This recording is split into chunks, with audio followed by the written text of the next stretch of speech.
O Parvatikar, the preserver and protector of all, you are without beginning and without end, non-dual, beyond comparison, and none can measure you. You are without color, without expression, and without form, without attributes. You are unlimited, unfathomable, beyond imagination and conception. You are eternal and imperishable. You are invisible, and none can see you but with eyes divine. You always were, you always are, and you always will be. You are everywhere, and you are in everything. You're also beyond everywhere and beyond everything. You're in the firmament and in the depths. You manifest and unmanifest, on all planes and beyond all planes. You are in the three worlds and also beyond three worlds. You're imperceptible and independent. You're the creator, the Lord of the Lords, the knower of all minds and hearts. You're omnipotent and omnipresent. You knowledge infinite, power infinite, and bliss infinite. You're the ocean of knowledge, all knowing, infinite knowing, nor the past, present, and future. Your knowledge itself. You're all merciful, eternally benevolent. You're souls of souls, one with infinite attributes. You're the trinity of truth, the knowledge of bliss. You're the source of truth, the ocean of love. You're the ancient one, highest of the high. You're Prabhu and Parameshwar. You're beyond God and beyond God also. You're Bharat Brahma, Allah, Ilahi is that our Musa and God the Beloved. Your name is Your Bharat Brahma, Allah, Ilahi is that our Musa and God the Beloved. You're named Izzat, the only one worthy of worship. Thank you, Srinidhi. Sahana, would you like to say the repentance prayer? Okay. Right. Okay. All right. We repent, O God, most merciful, for all our sins, for every thought that was false or unjust or unclean, for every word spoken that ought not to have been spoken, for every deed done that ought not to have been done. We repent for every deed and word and thought inspired by selfish, I can't say it right now, selfishness, for every deed and word and thought inspired by hatred. We repent most especially for every lustful thought and for every lustful action, for every lie, for all hypocrisy, for every promise given but not fulfilled, and for all slander and backbiting. Most especially also we repent for every action that has brought ruin to others, for every word and deed that has given others pain, and for every wish that pain should befall on others. In your unbounded mercy, we ask you to forgive us, O God, for all these sins committed by us, to forgive us for our constant failures to think and speak and act according to your will. Thank you. Meher, do you want to do the last one? Yeah, sure. Beloved God, help us all to love you more and more, and still yet more, till we become the worthy of union with you. And help us all to fast above us down until the very end of the Army Republic teacher. Thank you, guys. All right. So those of you who are not on video, please go ahead and turn on your videos. It's only a few of us today, but I would love to, see everyone. Okay. So I wanted to ask you, can you tell me what is the speciality of this month? Anyone?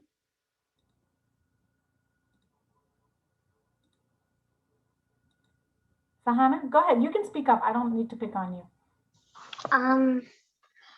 Well, one thing, sorry, I stumbled on my words while I did the prayer, and then, well, yeah, I think this month was Women's History Month, I think. Yeah. So it's Women's History Month, right? And how many of you guys are celebrating this in school? I am. Well, What are you guys doing in school for Women's History Month?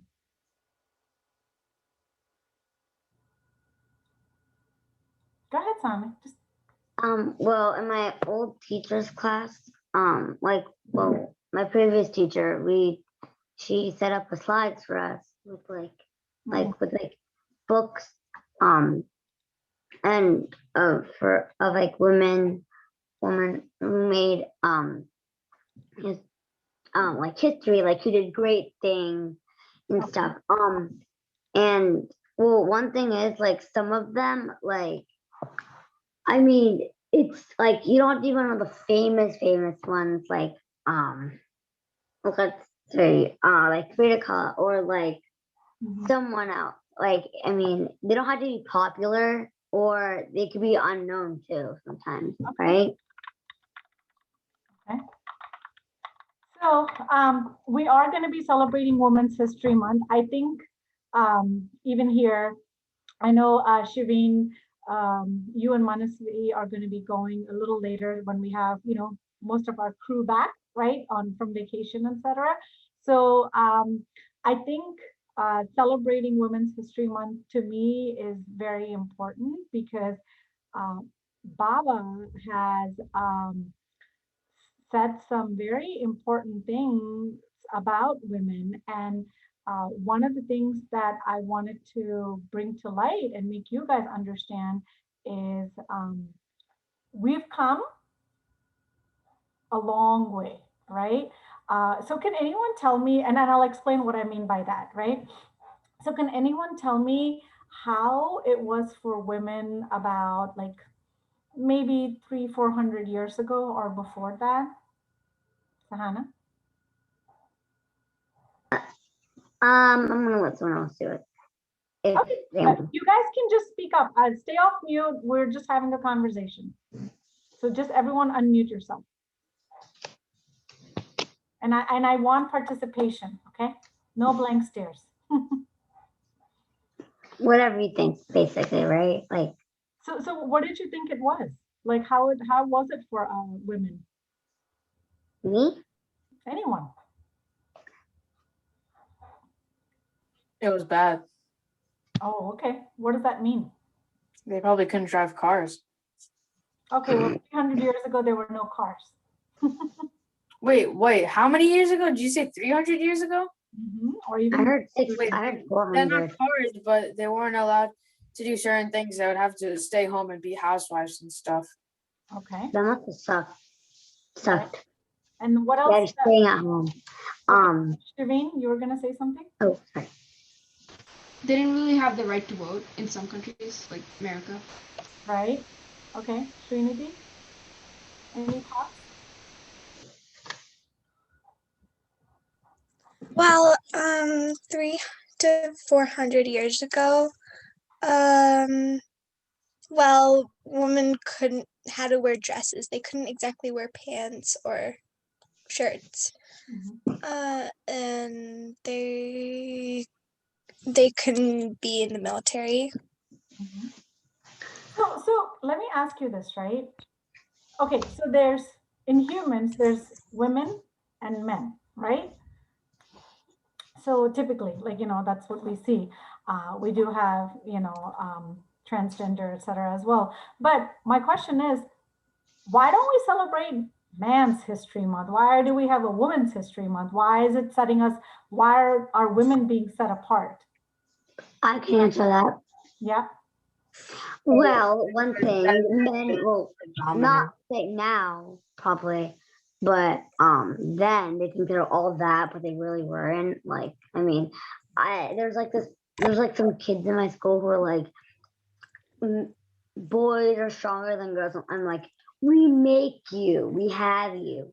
So like I don't know, I don't know. It's just they think they're all that sometimes. Like, I'm not saying anyone on this call, but like they used to think that, oh, women can't do stuff, girls can't do stuff. And to add something to what Trinity said, so like actually, I think it was in the 60s or maybe even 70s, girls could wear pants. Okay, so Meher, you've been awfully quiet. Why do you think we're celebrating women and not men? I think we're probably celebrating Women's History Month because, like, women from like, the past years can't do the things they can do now. So, like, I think So can or were they allowed? What is the difference? like they weren't allowed, and I think we also celebrate this because we need to show respect. Absolutely. So I like all of you guys' thoughts. So I wanted to share something that and I hope you guys kind of appreciate this, because so if you just think about this a little bit, right? We don't even have to go like really far. When was Baba born? Does anybody remember? 1894. What's that? 18. Oh, 1894. Okay, so it's been about 100 years, right? Right. So this is something that I found on the Baba page, which says "Women in the New Age," and it's somewhat interesting. I found that very interesting. I'll tell you from where exactly I want to share with you guys. I just lost it when I was moving this around. Okay.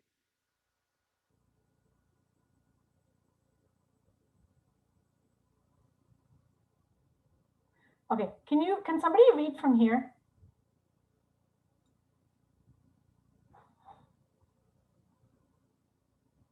Shireen, you want to read? Yeah, sure. Okay. This intuition is not an emotion or a psychic thing. It's not imagination. In some sense, it's developing a higher contact with reality than that which reason gives us. You can see from our history over the last 2,000 years, that reason has become very dominant and has created this fantastic civilization. All the scientific advances we're enjoying are the result of applying logic and reason to the study of nature, and so for creating a tremendous technical advance. But now what is a new advance? We have to go from reason to intuition. And in that role, the role of women is very critical. Okay, so Baba said, we have to go from reason to intuition, right? So just keep that in mind. Go ahead, Shireen, read the rest.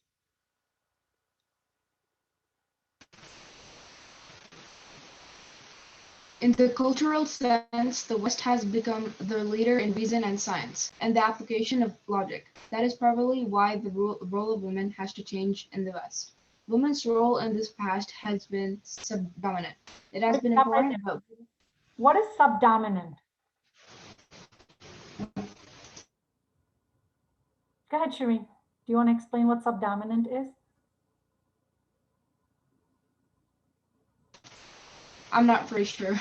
I don't know what that means. Anyone wants to figure out what subdominant is? What is dominant? Subdominant is only being like dominant, like half of something, because sub is Or basically secondary, dividing right? something. Secondary. Yeah. What is dominant? When somebody says, "Oh, this person's very dominant," what does that mean? It's like being bold.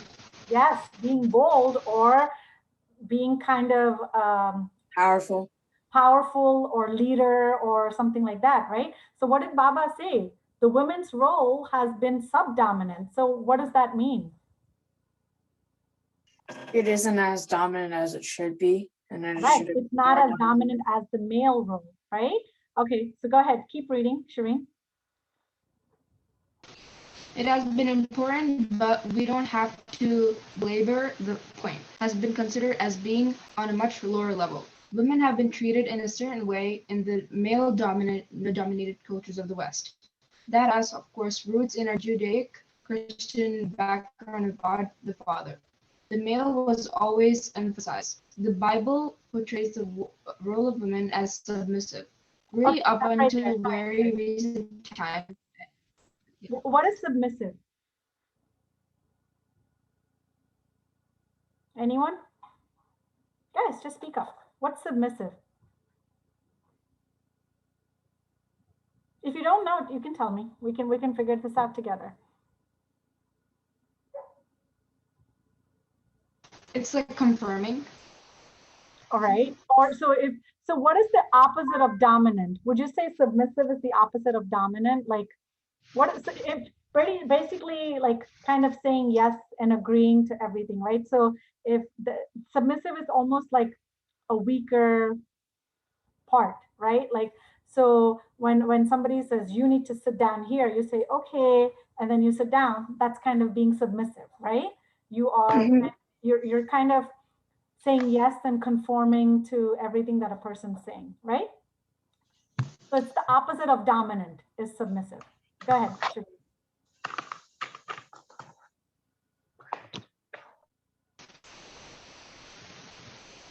Where was it again? Really up until the very recent times. Okay.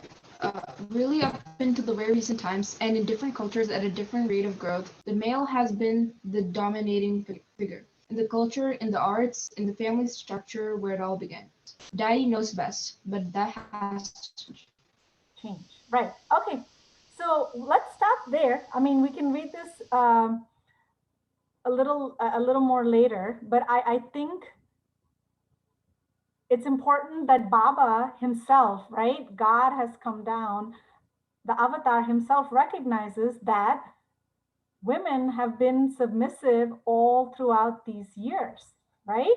Through hundreds and hundreds of years in different cultures. Would you guys agree with that? Meher, would you agree? Yeah.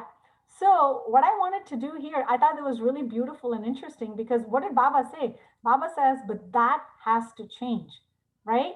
So this was, I forget when exactly in the discourses. So I'm guessing like in the 1950s, maybe 1964, it says that it was published. So we're, I would say about what, 64, so about 60 years from then. So I want to kind of make you guys think a little bit, and I want to go back a few hundred years in history. All right, so I kind of put a little slideshow together. I want us to take this journey and actually celebrate the women that have made changes or brought about and shown, right? Because what did Baba say? Typically, they've shown to be the submissive creatures. They've been shown to be kind of the weaker, of men and women. Yeah. All right. So I'm going to share my screen and it's not fancy at all. So I'm going to, oh my God, that's not what I wanted to do. So I need you guys to participate, okay? Like always. Okay, so this is our little women's history, women in history, right? So the first one going back to 1412. Who knows about Joan of Arc? Sahana does. Anyone else? Come on, guys. Nobody else knows about Joan of Arc? Okay, so can somebody read Joan of Arc for me?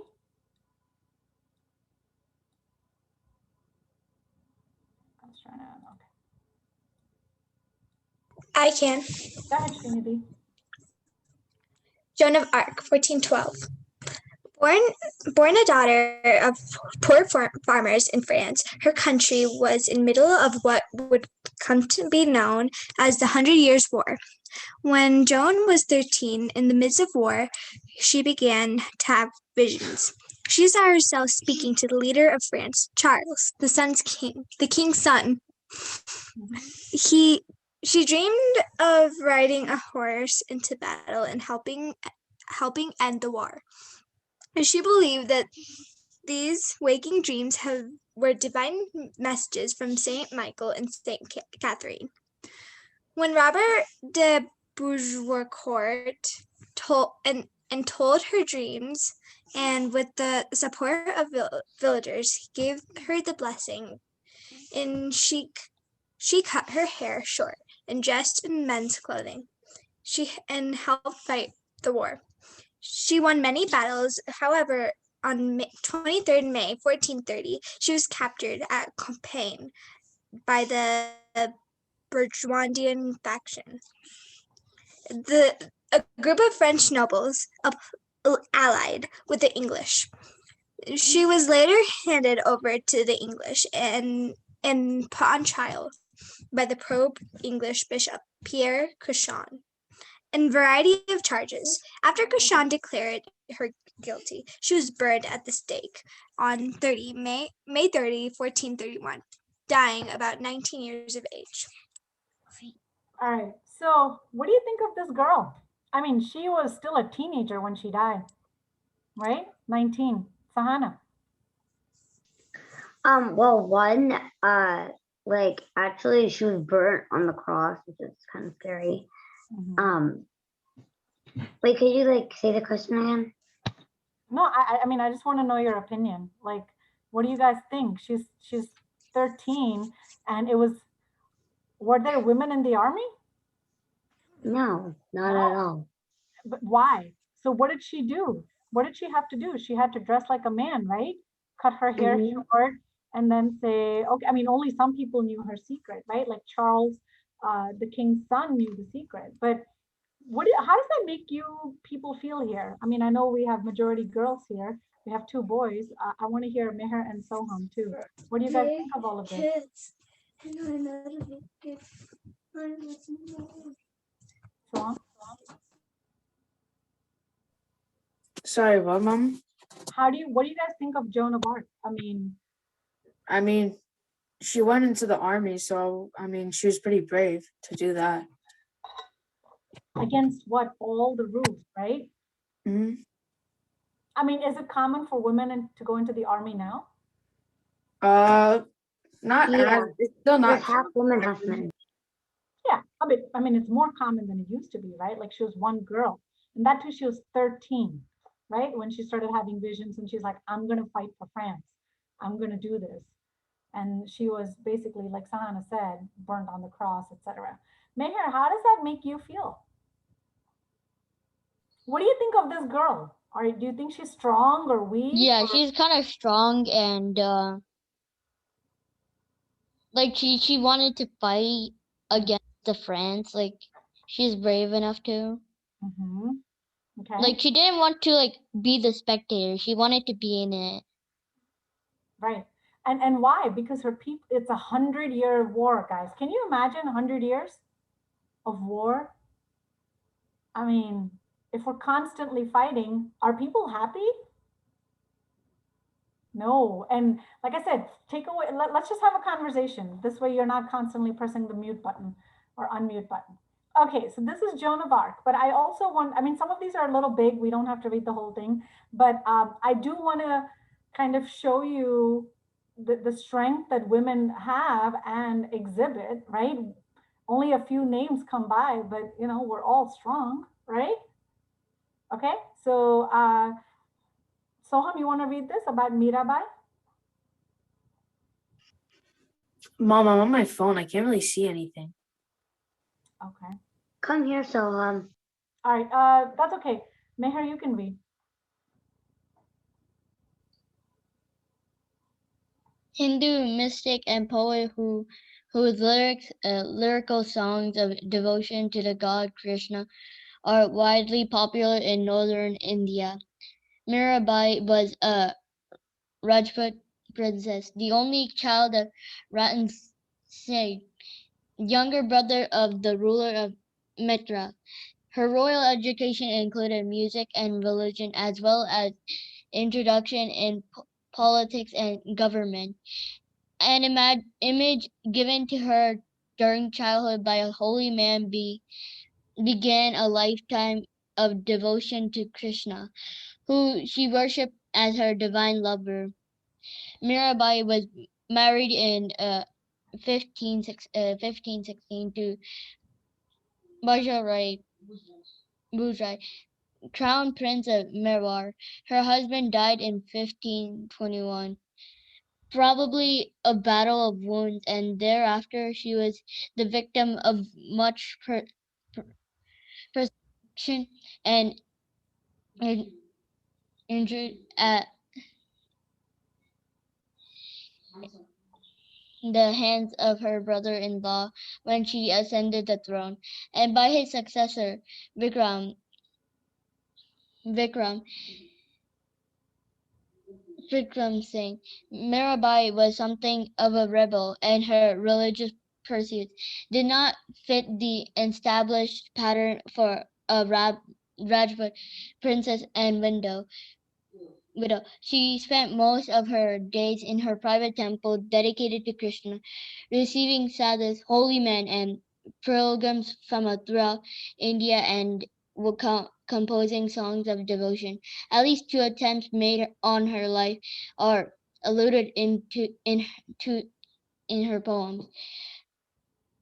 Found an image of Krishna on another occasion. She was given a cup of poison but drank it without any harm. Finally, Mirabelle Bai left Merwar and returned to Mecca, but finding that her unconventional behavior was not acceptable there either, she set out a series of pilgrimages, eventually settling in Dwarka. In 1546, Uday Singh, who had succeeded Vikram Singh as Rana, sent a delegation of Brahmans to bring her back to Merwar. She asked permission to spend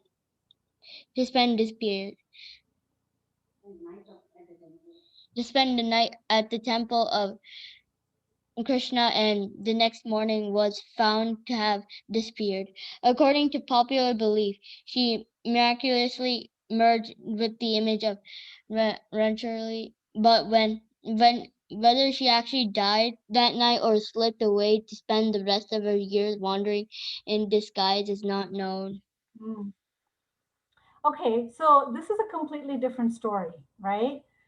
Now this lady is not fighting any war, but she still went through a lot of problems. Why do you think that is? I mean, she just wanted to love God and pray to him, right? But people try to poison her, they send poisonous snakes to her. Why would they do that? Srinidhi or Sahana?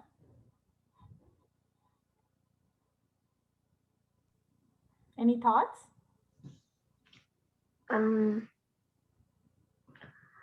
Well, I mean, she was devoted to Krishna.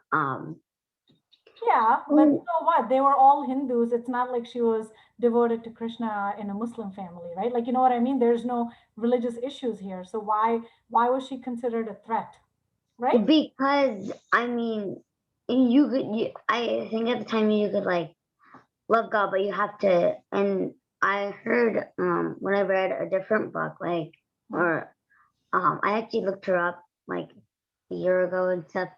I think, and then well, these are like theories, like not true or something, but Mhm. well, I don't know if it's true or not, but said that she said that back in the day, like I mean, I heard she wanted to marry. She wanted what? It's like, I mean, I heard she wanted to be with him, With who? with Krishna. Oh, I don't even know what I'm okay. saying, She wanted to honestly. marry Krishna. Oh, okay, understood. Okay. You know, Yeah. yeah, I don't even know what I'm saying. No, I've heard that too, right? So, but so what do you guys think? I mean, like she is her poems and songs are beautiful, right? Like there's a lot of Mirabai bhajans that, she just devoted her life to Krishna, but even that people didn't like, right? So this is what I mean. Like even where, amongst like, I mean, I think everybody there was a Hindu, right? So it still was an issue, right? So these are all like strong women who had to go through a lot of persecution, and people would be like, "Oh my God, you're crazy. What's wrong with you?" And then they tried to kill her, right? So many times, and she had to run away. Okay, there's one more story I wanted to share. This is a little later, a few more hundred years later, but this is Jhansi Rani Lakshmi Bai. Soham, do you mind reading? You can just scan through and make the PowerPoint the image, like if you flip through. What? Can you see the screen? So I'm just come here. Okay, that's okay. Somebody else read. Um, Or Sahana, you want to read? well, I mean, I know of her because like I watched a movie Okay, of her let's yesterday. read. Let's read. Um, wait, do you want me to read? Yes. Um, okay. Um, Wait. I can't really see. It's really small. Could you like present it? I can try. Better? Yeah. Okay. Okay, so fine. We don't have to read the whole thing, but read a little bit, right? What was her real name? Lakshmi. No, her real name was Manikarnika, right? She was nicknamed Manu, but then she married the Maharaja of Jhansi. That's why she's named Jhansi Rani. What does Rani mean, guys? That's Tween. That's right, Lakshmi Bai. So yeah, keep reading. That's what I did. Queen of India, currently present. India. We can't hear you, Sahana. Louder. Oh, I'm reading in my head. That doesn't help us. Oh, I thought you wanted to read it like Go ahead. individually. That's fine. You can read from the third paragraph. Manikarnika was married to Maharaja of Jhansi. Okay, Manikarnika was married to the Maharaja of Jhansi. Can you please read a little louder? I can't hear you. And was afterwards called Lakshmi Bai or none of the Hindu name after marriage according to the Maharashtrian. I know I'm reading. Louder now. We can't hear you. According to the Maharashtrian tradition, a woman being given a new name after marriage. Why a new name? That's what they do. Can you read louder, please? Okay. All right. So according to the Rani would. How many of you can hear Sahana loud and clear? She's mumbling. Right. Sahana, can you please read loudly?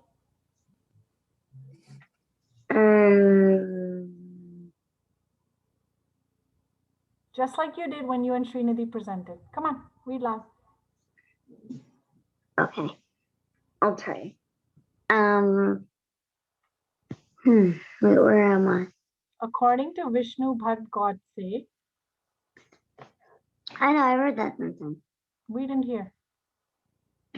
Oh, okay. According to Vishnu Bhatt Godse, the Rani would at wrestling. Why?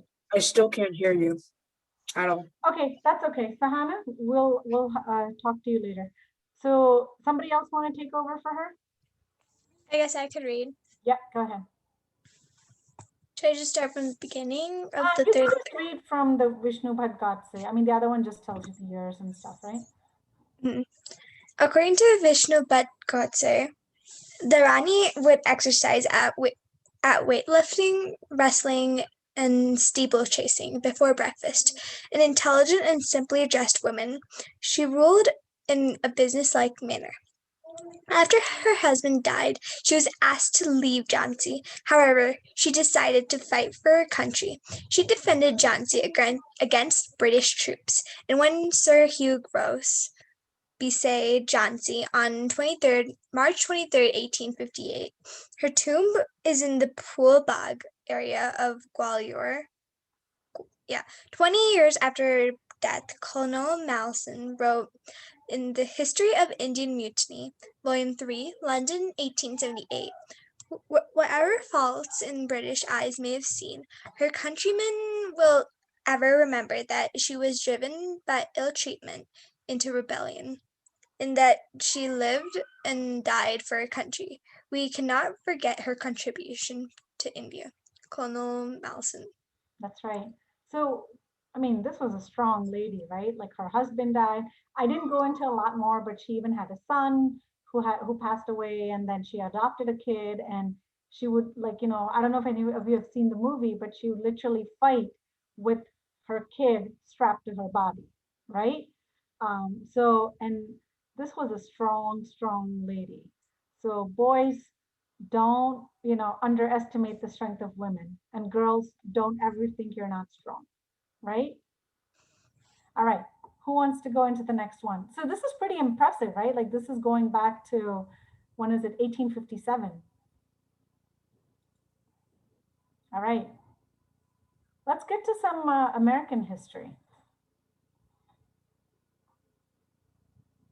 Shireen, you want to read? Yeah, sure. Um, Sojourner Truth, Isabella Bell Bonfrey, 1797 to November 26, 1883. An American abolitionist and women's rights activist. Truth was born into slavery in Spartanburg, New York, but escaped with her infant daughter to freedom in 1826. After going to court to recover her son in 1828, she became the first Black woman to win such a case against a white man. She gave herself the name Sojourner Truth in 1843 after she became convinced that God had called her to leave the city and go into the countryside, testifying the hope that was in her.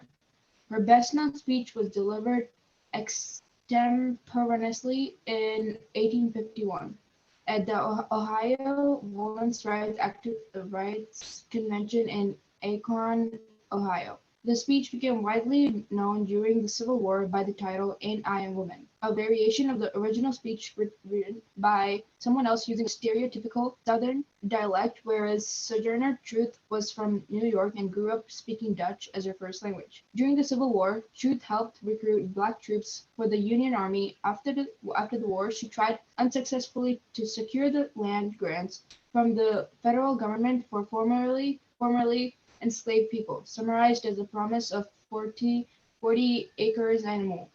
A memorial bust of Truth was unveiled in 2009 in Emancipation Hall in the U.S. Capitol Visitor Center. She was the first African American woman to have a statue in the Capitol building.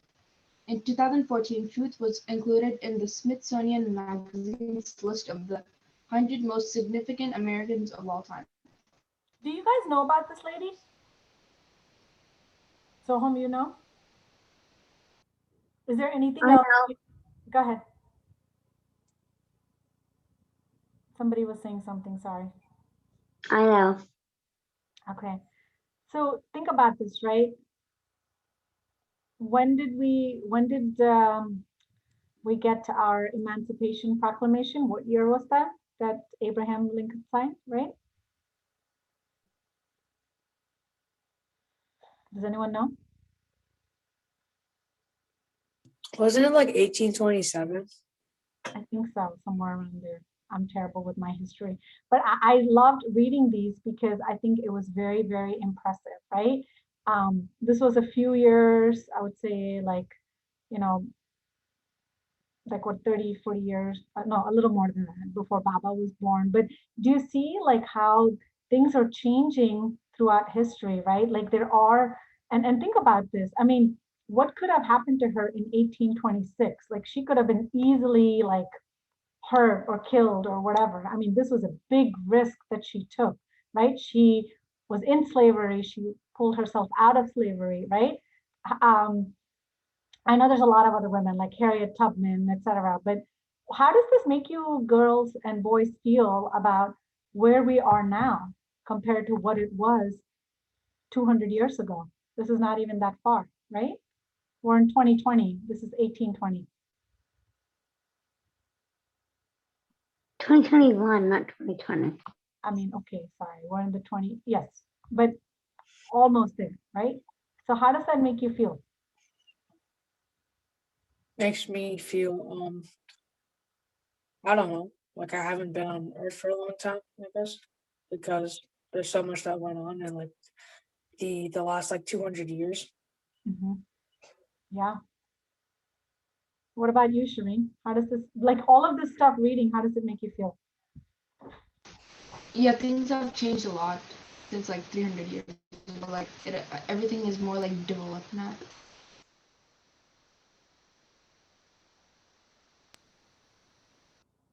Srinidhi?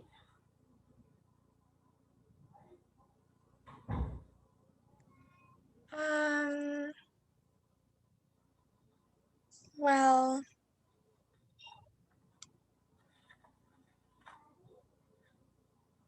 don't know. Okay. I mean, like, is it a good feeling reading about these, or do you feel inspired? What do you feel? I like reading. I like reading about history. Like history is like my second favorite subject. Cool. All right. Meher, what about you? Yeah, I like this. It's actually pretty cool to learn what happened 300 years ago Mm-hmm. That's right. All right. because everything is developed now, but 300 years back it wasn't really it was developing, right? Mm-hmm. Yeah. So there's another lady, right? Susan B. Anthony. And this is pretty amazing because so we just read about an African American lady fighting for her rights, but here you have, somebody who's white who's fighting for right women's rights as well as right the black rights, right? Like to make sure we have um, anti-slavery, etc. So who wants to read about her? Shireen? Susan B. Anthony, born Susan Anthony, February 15, 1820, March 13, 1906, was an American social reformer and women's rights activist who played a pivotal role in the women's suffrage movement. Born into a Quaker family committed to social equality, she collected anti-slavery petitions at the age of 17.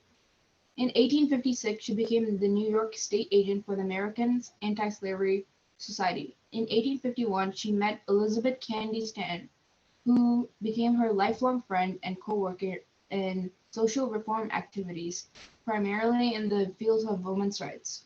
In 1852, they founded the New York Women's State Temperance Society after Anthony was prevented from speaking at a temperance conference because she was female. In 1863, they founded the Women's Loyal National League, which conducted the largest petition drive in United States history up to that time, collecting nearly 400,000 signatures in support of the abolition of the slavery.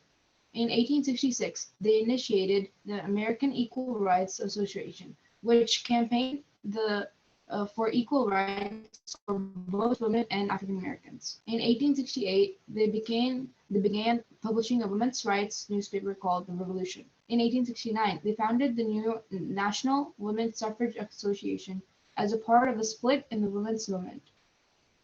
And in 1872, Anthony was arrested for voting in her hometown of Rochester, New York, and convicted in a widely publicized trial. Although she refused to pay the fine, the authorities declined to take further action. Anthony traveled extensively in the support of women's suffrage, giving us as many as 75 to 100 speeches per year, and working on many state campaigns. She worked internationally for women's rights, playing a key role in creating the International Council of Women, which is still active. She also helped to bring the World's Congress of Representative Women at the World's Columbian Exposition in Chicago in 1893.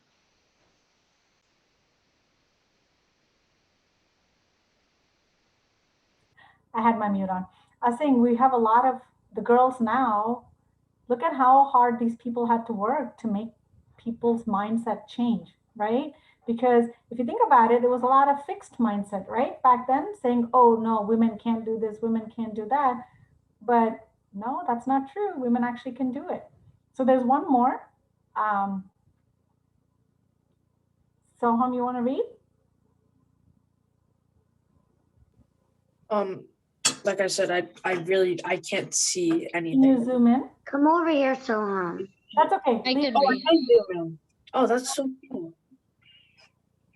Okay, so Magdalena Carmen Frida Kahlo y Calderon. Okay. It says July 16th, 1907 to July 13th, 1954. Was a Mexican painter known for her many portraits, self-portraits, and works inspired by the nature and artifacts of Mexico. Inspired by the country's popular culture, she employed native folk art style to explore questions of identity. Post-colonialism. Is that how you say that? No, it's colonialism. Oh, Colonialism. I don't know. I thought that was an I instead of an L. Whatever the word is. Gender, class, and race in Mexican society. Her paintings often had strong autobiographical elements and mixed realism with fantasy. In addition to belonging to the post-revolutionary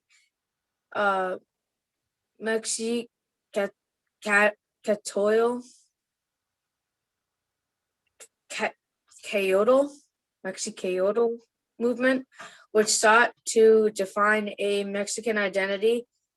Kahlo had been described as a surrealist or magical realist. She is known for the painting about her experience of chronic pain. Born to a German father and mestiza mother, Kahlo spent most of her childhood and adult life at La Casa Azul. Her family home in Coyoacan, not publicly accessible as Frida Kahlo Museum. Although she was disabled by polio as a child, Kahlo had been promising student headed for medical school until she suffered a bus accident at the age of 18, which caused lifelong pain and medical problems. During her recovery, she returned to her childhood interest in art with the idea of becoming an artist. Awesome. So what do you guys think, right? Like, you see that the journey of women and how they're getting, stronger, etc. So now we're going to shift a little bit and go towards the women in Baba's Mandali, right? Before I start to, share a little more, how many of you know, I mean, there's a lot of pictures and I know we have like a little bit of time left. So I tried to put something together as much as I could find on there, but maybe, we can continue this into next week or some other time, right? All right. Meher, do you want to read?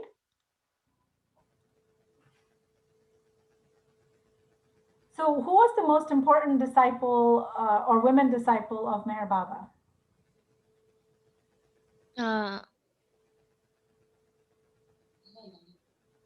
Right here. Mera. That's right. You want to read about her? Yeah. Mera Irani, 7 January 1907 to 20 May 1989. Parents Jahar Horsam Irani and Dalutmai Shorab Irani.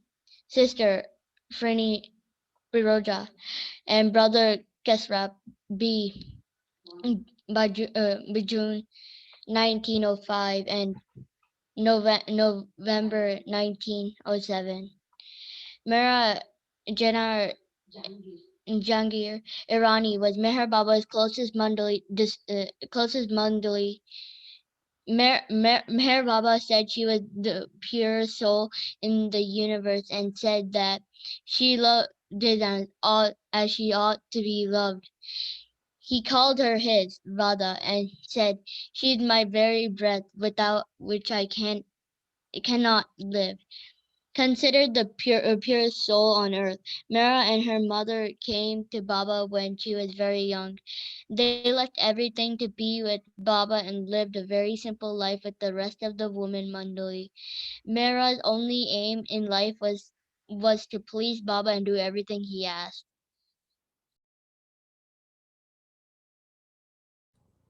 Okay, so I know we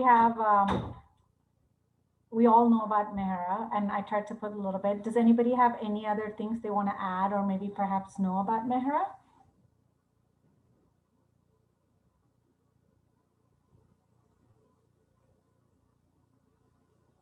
Nothing? Nobody? So I want to share a nice story, which actually Naushirwan shared with us, actually about Mehra's mother, right? And just having the faith in God. So this is a story about Mehra's mother. Her name was Daulat Mai, as you can see up there. And they were still new to Baba at that time. And so Mehra's dad was in the army, but then he died of a small surgery in his ear, right? So after that, even though they were well to do, they pretty much left everything, right? So Mehra's mom was actually very attracted to Baba and would love sitting next to, Baba and just be in his presence. So she always knew that you always had to obey the master, right? And one day, after all the women mandali sat and then they all left, Baba still found her sitting there. And he said, "Is there anything that you would like me to ask?" And not knowing what to say, she said, "Well, my daughter, Piroja, has this rash." Oh, Baba said, "Oh, okay, then you know what? You take her to Udvara, which is a place where they had the fire temple, right?" And then, so she said, "Okay," and then she kept sitting there. And then after some time, Baba asked again, "Is there anything else that you need me to ask, or do you need something else?" And she said, well, she didn't know what to say because she's like, well, she really likes sitting there, but she didn't know what to say. So she goes, "Well, my next door neighbor, she's kind of 40 and she's not really married, so I get a little worried about her." And he also said, "Okay, take her to Udvada as well." So she said, "Okay, I know better." And she's, said, "Okay." And she went home and she told her daughter, and she said, "Baba says we need to go to Udvada and let's ask, the neighbor as well." Even though they didn't tell her she spoke to Baba, they asked her, "Do you want to come to Udvada with us?" And she said, "Okay." And they both, all of them went. And as soon as they went to Udvada and they came back, Puroja's rash disappeared. And as soon as they came back, the lady found, a husband, and they got married. So that kind of shows the faith, right? Like, just because going to Udvada has nothing to do with a rash going away or getting married, but because you had faith in your master, you listened to him and obeyed him, that is important, right? So this kind of goes back to our lives, right? Like, sometimes it's hard to have faith, but we have to understand that, oh, whatever is happening to us, even though we may not like it, it's the best for us, and we just have to have faith, right? All right, so let's go to the next one. Oh, all right. Who is this? Money. That's right. Sana, you want to read now? Okay. Money just share Irani was the younger sister. Oh, sorry. She was born on December 15th, You can read. 1918. That's just for you guys. Go ahead. Read Oh, okay. Was so Manija Irani was the younger sister of an Indian spiritual master, Meher Baba, and one of his mandalay. She was chairman of the Meher Baba Trust and the author of 82 family letters. Mhm. Okay. The sister of the Meher Baba was his second closest woman disciple, joining Baba's ashram at the age of 13. Wow, she was young. Mhm. So she was probably one of the youngest one there. Yep.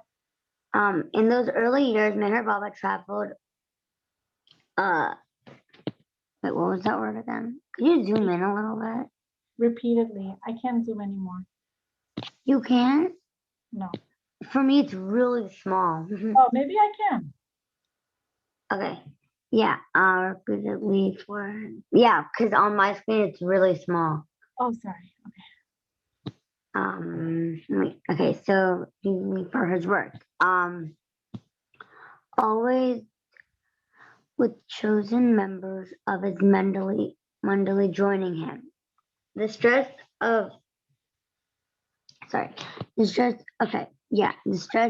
continually shifting plans and places required the mandali to become more detached from the world and focus on him. Mhm. I know there's a lot of stories of money. Does anybody want to share anything?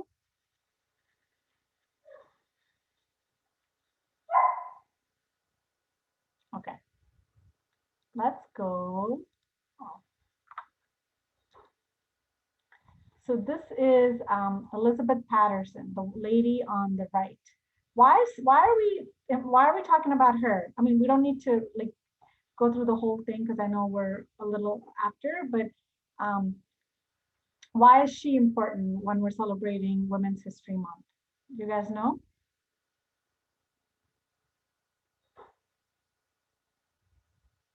The hints are here.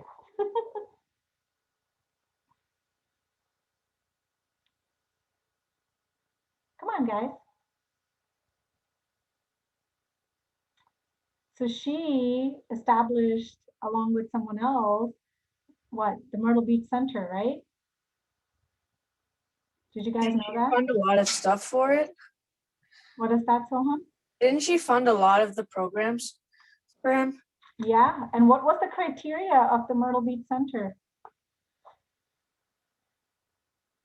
There was 3 criteria, right? Maybe Jeff will share with us since he just hopped in. Well, I think there were 4. I hope I can remember. It should be like arable land, cultivatable for large numbers if need be. It should be given from the heart, which Elizabeth Patterson's father gave to her from his heart. It should be not too hot, not too cold, an equable climate. Mhm. We kind of wonder if this is really that equable because it gets very hot and humid like Bombay. And then Maybe one of the right? kids can remember the 4th one. Was it fresh water? Oh yeah, fresh water should be fresh water. That's And right. I think there were 4, those 4. Yeah, so she also followed Baba's orders, and also she was an ambulance driver, right? I think it was World War I. Yeah, World War I. She got within 400 miles of the North Pole Oh, with Admiral Byrd, which is, she was a very adventurous lady. The first stockbroker on Wall Street. This is in New York City. So pretty unusual.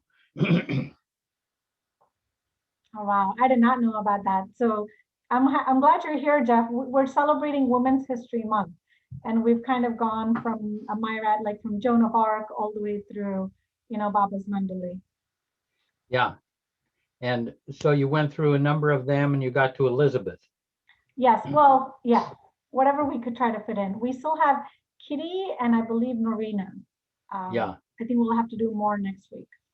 Yeah. Well, I'll see if I can tune in a little bit earlier. I Yeah. spent a lot of time with Kitty and also with Elizabeth. You can tell a little bit about Kitty if that's okay with you. I know we're in your time. Kitty, the kids loved Kitty. She was so spontaneous and fresh, like everything was like brand new. A lot of enthusiasm. She would go, out to a restaurant or maybe watch kids on the at the amusement park. She kind of entered into so many things, and she was full of what we call kittyisms, where she would get the wrong word for things.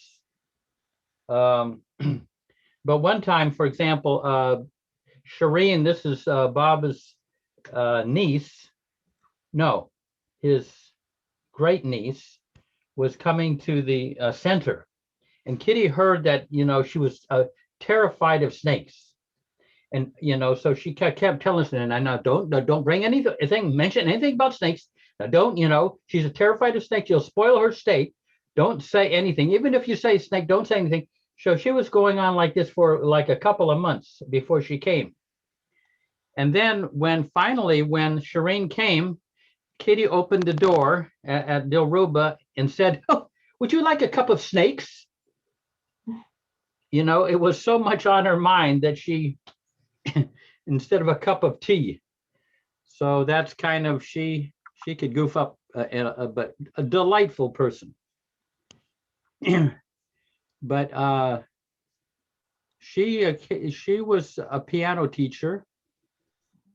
Came to heard of Baba when she was about 40. Yeah. I mean, I any number of things I could remember.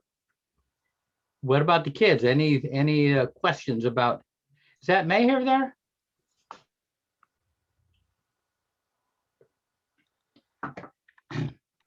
Yeah, I'm here. Yeah. Yeah, I see your mommy and daddy pretty regularly. Yeah. Let me think of something about Kitty.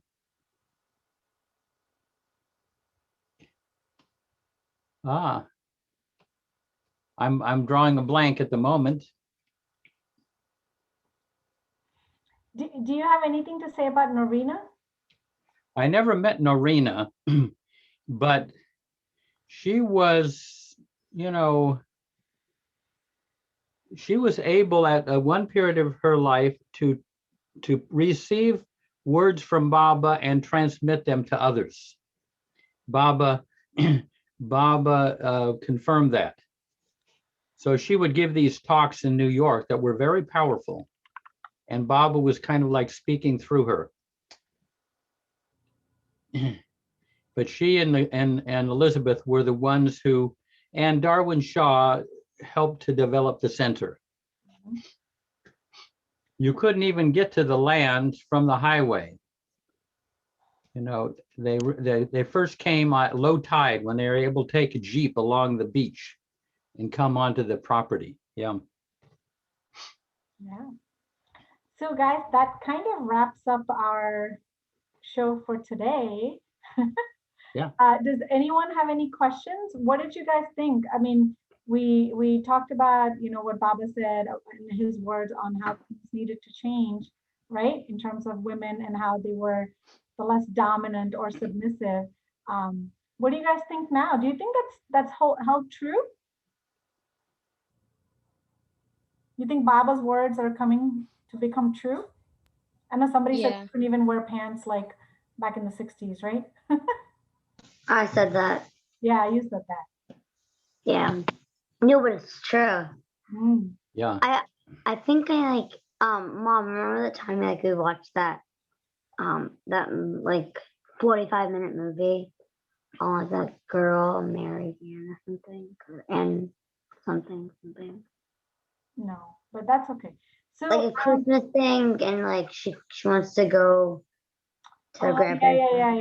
Yeah. Okay. Okay. Awesome.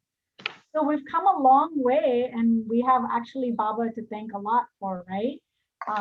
Hey, so real quick, Jeff, do you remember the story? I vaguely remember about how he took the mandali, the women and men, to the Qutub Minar in Delhi, and then he made only the women go up to the top, which was, some people say, like symbolic of how like now the women are going to be rising, you know what I mean, their status, etc. You know, I don't quite remember that, but I know Baba did say that the work that he did with the women in the late 30s and into the 40s was to elevate the status of women in the world. Women are man's equal, he said. Mhm. So that, I mean, what a change, even in my lifetime, you know, and that's how it should be. And it's interesting because when Baba explained why he was born in a Zoroastrian family rather than a Muslim or Hindu family, because he said he's supposed to be born in a family where the husband and wife are more equal, rather than Hindu or Muslim, where the women are at that time were more in a secondary role or whatever. So he was born into Zoroastrian, where the husband and wife, and in the case of his mother, she was quite a force in the relationship between her and Shariar. Despite the age difference. Yeah, Yeah. she was pretty strong. To add to what Jeff said, like they did change, but some of it has still not changed. So there's this book where, well, it says that in 2015, women, like, I think they got paid equal to men, but that's not, well, it is true now, but that's still not really true, because, like, for example, my mom's male colleague or male coworker is, let's say, I mean, it's not like it could be equal work. For example, like they read equal amount of articles or something, but he, like the male dude gets paid more, and my mom gets paid this much. Like, so there and Yeah. Changing. No, it's unfortunate. It just continues, you know, but it's got to change. All right. Well, thanks everyone. Yeah. We're getting close to time. We're actually over. But thank you, Jeff, for always contributing. And Yeah. hopefully the kids like this version, you know, this part of the discussion, etc. We will see you next week, and have a great Sunday. Jai Baba, everyone, and happy Holi. Jai Baba. I may be seeing your mother-in-law. Yeah, awesome. Down here. Awesome. I think maybe on Wednesday or Thursday. Oh, Jayshri. Yep, good. She's excited. All right, take care, everyone. Bye-bye now. See you guys. Have a great week. Have a great week. You too. See you, Meher. Bye. Yeah. See you, Jeff. Yeah.